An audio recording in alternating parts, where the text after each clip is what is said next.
te saate käekotti kanda. Ja me panime ta selle tõttu, et ei paneks seda käekotti, saate aru, aga ma julgeks 10% tööde kohta öelda, et need on fantastilised. Sest peab ju objektiivne. Selle kohta me võime öelda, et see on fantastiline. Ja ta sobitab.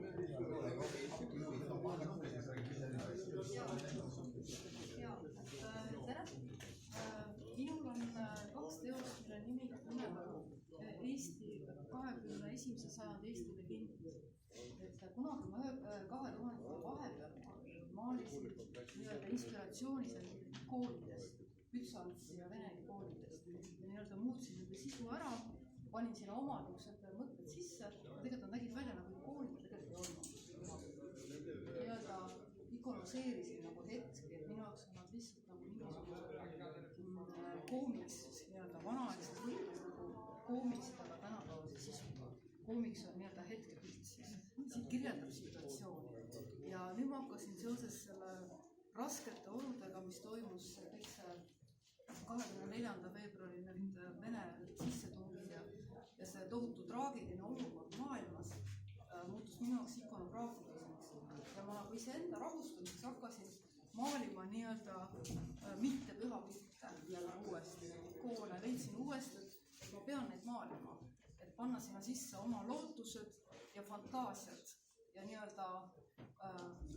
teha peenemas vormis ka, et siin on nagu see esimene see ikoon on 20 legendid 4. Siin on näha, kuidas Püha Jüri tapab lohet. Lohe on siis Vene lipuvärv.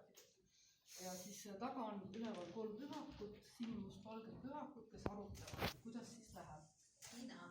Ja siis Püha Jüril on siis juures ka, Püha Jüri nagu sümboliseerib Euroopa ühendust, et see on nagu eestlaste lootus. Minu jaoks Valge laev kui näituse nimi tähendab lootus. Eestlased loodavad Euroopa Liidu peale, eestlased loodavad NATO peale ja siin teine punkt ongi, kuidas NATO tuleb ja päästab eestlased.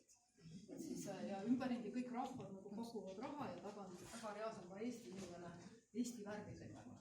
Et sellised natuke lihtsameelsed pildid, aga kuidagi aitavad mul nagu üle saada hetkedest. Et lihtsalt hetked on väga rasked ja traagilised ja kõik kardavad 3. maailmasõda ja nii edasi.